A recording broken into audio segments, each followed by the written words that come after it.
Assalamualaikum warahmatullahi wabarakatuh. Perkenalkan, nama saya Nur Insani, mahasiswa jurusan Pendidikan Agama Islam, Fakultas Tarbiyah dan Keguruan UIN Alauddin Makassar. Saat ini saya akan memberikan pembelajaran terkait Al-Quran Hadis kelas 9 dengan tema menggapai keberkahan hidup dengan jujur dalam muamalah. Selanjutnya, sebelum mengawali pembelajaran kita pada hari ini, alangkah baiknya anak-anak menulis nama pada kolom komentar sebagai absensi atau bukti bahwa anak-anak hadir dalam pertemuan kali ini. Anak-anak, untuk mendapatkan keberkahan dari Allah Subhanahu wa Ta'ala, marilah kita membuka pembelajaran hari ini dengan bersama-sama membaca doa belajar. Bismillahirrahmanirrahim. Rabbi zidni ilman warzuqni fahman waj'alni minas sholihin. Yang artinya, ya Tuhanku, tambahkanlah ilmu kepadaku dan berilah aku karunia untuk dapat memahaminya, dan jadikanlah aku termasuk golongan orang-orang yang soleh. Baik, selanjutnya kompetensi dasar dan indikator pada pembelajaran kali ini yaitu kompetensi dasar yang pertama, menganalisis isi kandungan hadis riwayat Baihaqi dari Ibnu Abbas radhiyallahu an. Kemudian indikatornya yaitu yang pertama, membaca hadis riwayat Baihaqi dari Ibnu Abbas radhiyallahu an tentang sifat jujur dalam muamalah. Kedua, mengartikan hadis riwayat Baihaqi dari Ibnu Abbas radhiyallahu an tentang sifat jujur dalam muamalah.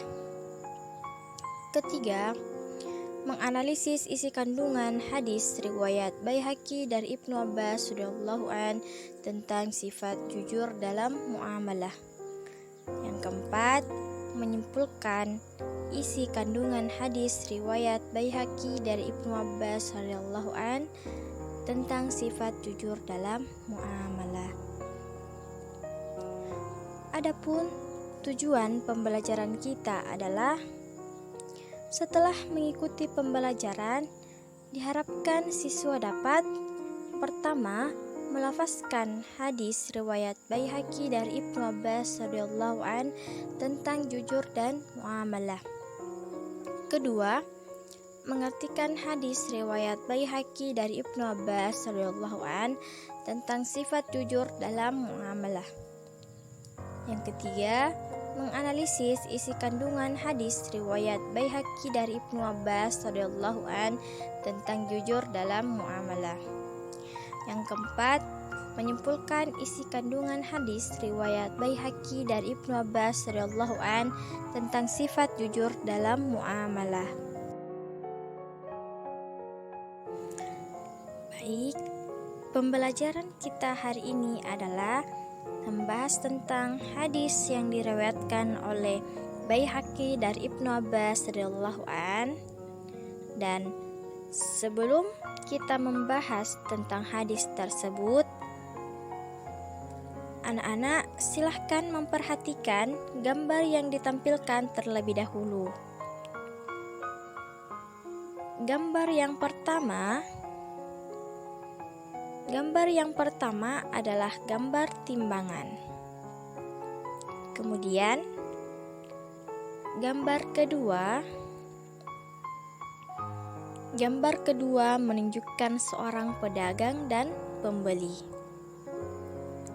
Kira-kira apa kaitan dari kedua gambar tersebut?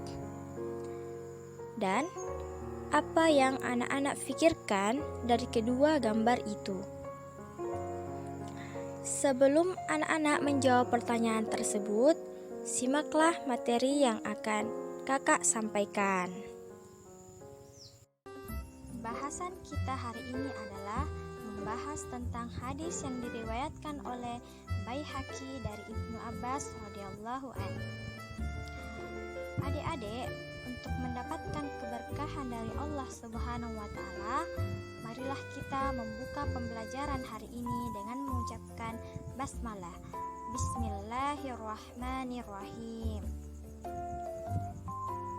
Adapun tujuan pembelajaran kita hari ini adalah setelah mengikuti pembelajaran, diharapkan siswa dapat yang pertama, melafazkan hadis riwayat Baihaqi dari Ibnu Abbas radhiyallahu an tentang jujur dan muamalah. Kedua, menganalisis isi kandungan hadis riwayat Baihaqi dari Ibnu Abbas radhiyallahu an tentang jujur dalam muamalah. Baiklah, hadis yang akan kita bahas kali ini adalah hadis yang diriwayatkan oleh Baihaqi dari Ibnu Abbas radhiyallahu an. Bismillahirrahmanirrahim. Ani Ibni Abbasin qala Rasulullah sallallahu alaihi wasallam, ya ma'syarat tujjari innakum qad walaitum amran halakat fihi al-umamus salifatul mikyalu wal mizan. Riwahu Baihaqi.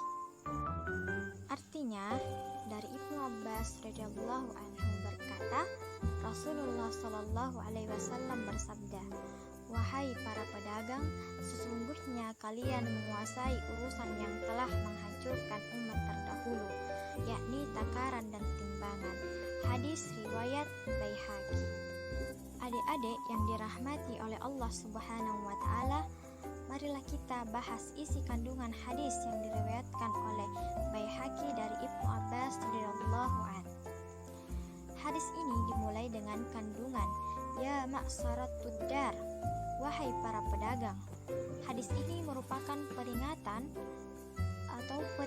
keras untuk para pedagang agar dapat menyempurnakan takaran dan timbangan, karena disebutkan dalam kalimat yang selanjutnya, umamus salifatun, artinya bahwa orang-orang terdahulu banyak sekali yang binasa karena berlaku curang dengan mengurangi atau melebihkan timbangan. Banyak sekali perintah berlaku jujur dan menyempurnakan takaran dan timbangan dalam Al-Quran. Di antaranya dalam Quran Surah Al-Isra ayat 35, yang artinya, dan sempurnakanlah takaran apabila kamu menakar, dan timbanglah dengan neraca yang benar, itulah yang lebih utama dan lebih baik akibatnya. Ada kalimat yang berbunyi al-miklalu wal mizan, takaran dan timbangan. Takaran dan timbangan ini adalah dua alat yang dapat perhatian agar benar-benar digunakan dengan tepat dan benar dalam perekonomian Islam, sehingga terwujudlah keadilan dan kemakmuran. Adik-adik, terjadinya kecurangan dalam menakar dan menimbang ini disebabkan karena seseorang tidak jujur. Nah, sifat ini didorong oleh sifat yang tamak, sifatnya yang rakus, sifatnya yang ingin mendapatkan keuntungan yang besar tanpa peduli dengan kerugian orang lain. Nah, sifat seperti ini banyak terjadi pada pebisnis sekarang. Pebisnis yang melakukan kegiatannya secara online. Pebisnis seperti ini banyak sekali melakukan kecurangan-kecurangan saat melakukan transaksi-transaksi online. Ada penjual-penjual mengobrol janji ketika dana telah ditransfer, barang tidak kunjung datang. Ada juga penjual yang mengelabui pembeli dengan gambar atau foto atau tulisan yang tidak sesuai dengan kenyataan, yang hanya ingin menarik perhatian dari pelanggan, sehingga menimbulkan kekecewaan dan kerugian oleh pembeli. Di tengah pandemi COVID-19 yang tengah kita rasakan seperti sekarang ini, bisnis seperti ini marak sekali, karena selain kita tidak bisa keluar, kita juga kadang diiming-imingi oleh pebisnis dengan obral-obral janji tersebut, sehingga pembeli akan merasa rugi dengan hasil yang ia dapat. Nah, seperti inilah kita tidak boleh lakukan sebagai pebisnis. Kita berlaku jujur dengan apa yang kita bisniskan, agar usaha atau bisnis kita lebih berkah dan Allah pun ridho dengan usaha kita. Allah akan sering senang dengan orang-orang yang jujur. Demikianlah pembelajaran hadis kita pada hari ini. Sebelum pembelajaran ditutup, silahkan anak-anak menjawab pertanyaan yang telah kakak berikan pada awal video pembelajaran melalui kolom komentar yang ada pada video pembelajaran ini. Dan untuk pertemuan kita selanjutnya, kita akan membahas hadis riwayat Tirmizi dari Hasan bin Ali radhiyallahu an. Jadi, anak-anak bisa mencari materi untuk pertemuan selanjutnya. Kemudian kita akan membahas sama-sama terkait materi tersebut. Tetap semangat, selamat belajar, dan tak lupa untuk menjaga kesehatan. Semoga bermanfaat. Apabila ada kata-kata yang salah, mohon maaf. Apabila benar, semua berasal dari Allah Subhanahu wa Ta'ala. Marilah kita tutup bersama-sama dengan membaca doa setelah belajar. Bismillahirrahmanirrahim. Subhanakallahumma wa bihamdik, asyhadu an la ilaha illa anta, astaghfiruka wa atubu ilaik. Assalamualaikum warahmatullahi wabarakatuh.